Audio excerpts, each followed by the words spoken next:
A pastor's letter to Clare and Jesus' answer to his son. May 16, 2018. Words from Jesus to Sister Clare, spoken by Jackie.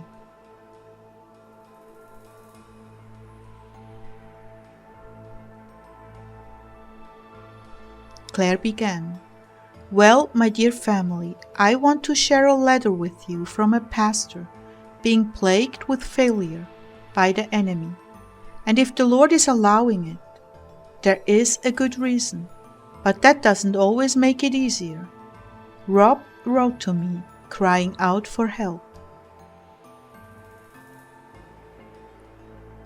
He began, I didn't mean to come across so erratic in my comment. I just have been getting wave after wave of sickness, panic, and discouragement. Being sick all the time is a very tough way to live. When I feel good, I'm like a rocket. But I'm having so many unexplained health issues, it feels like I'm losing my mind. Not to mention when I go to church and during the week, I have the terrible panic attacks and my nerves are so shot. I feel every noise and bang like an earthquake.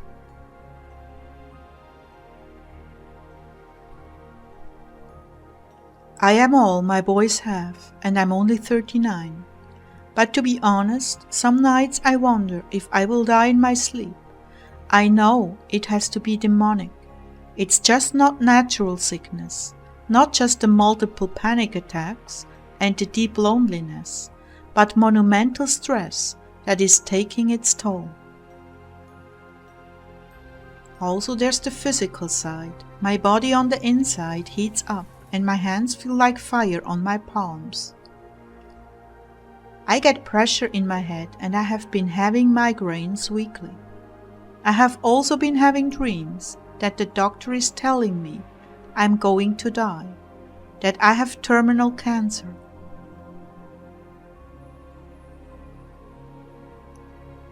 More than once the dreams were vivid and I used the binding prayer. But I'm terrified of dying and going to hell.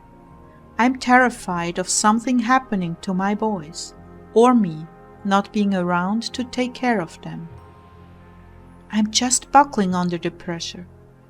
Feeling this way makes me feel so angry and irritable all the time, and my quality of life is so bad. It's affecting my boys, and they deserve better than a sickly, irritable, angry dad. I have come a long ways with the Lord, but I struggle with loneliness and sometimes I fall with self-pleasure. It is so hard to go full steam ahead for the Lord when I can't hear Him or spend time with Him, and I'm ashamed all the time, so I avoid Rimas most of the time as well.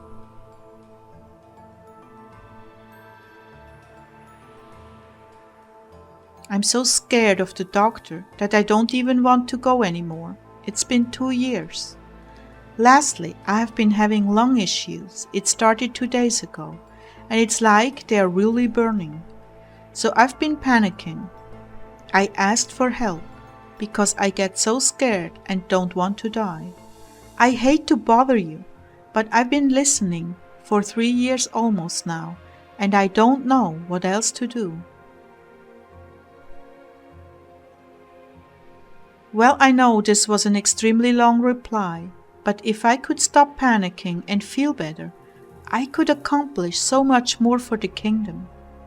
Plus, I need the Lord close, and I'm sure He is done with me. Well, thank you for the email. It made this terrible day a bit better. Please tell Jesus I love Him and I'm sorry I failed Him. That was the end of his letter. Jesus, do you have a word for him? Jesus began, Hold on for dear life, my son. Hold on to me with all you have. This will not go on forever. I'm indeed cleaning out the old to make room for the new. Submit to the indignancy of these trials with faith. that I have allowed them for your spiritual growth. Do not be ashamed to share your struggles with those you pastor. They need to be jarred out of complacent Christianity and get real. The devil is fighting for keeps, and what you go through, your flock will also go through. So you're paving the way. And as you handle your trials, so too will they handle theirs. I'm asking you to lead, not by being crushed into oblivion, but by being honest about the attacks and rising above them with faith that I'm with you and will not allow you to be tried beyond your capacity. You do not know your capacity until you reach your end. And since I'm continually supporting you, there is always a safety net under your end. Rise up and know that I'm with you. Draw your trusted prayer warriors together and be honest with them. Have them hold you up in prayer and fasting, and do not, under any circumstances, receive a word that I'm displeased with you. Lie, lie, lie. I am highly pleased with you, and therefore I'm preparing you for the next level of ministry. But first, the old leaven must come out, and for that there is much humbling. I'm not upset with your falls, rather I forgive you and hold you by your right hand to help you get up again. People who think this is chastisement are misunderstanding my ways. Rather, I'm pruning you, so you may bring forth more fruit.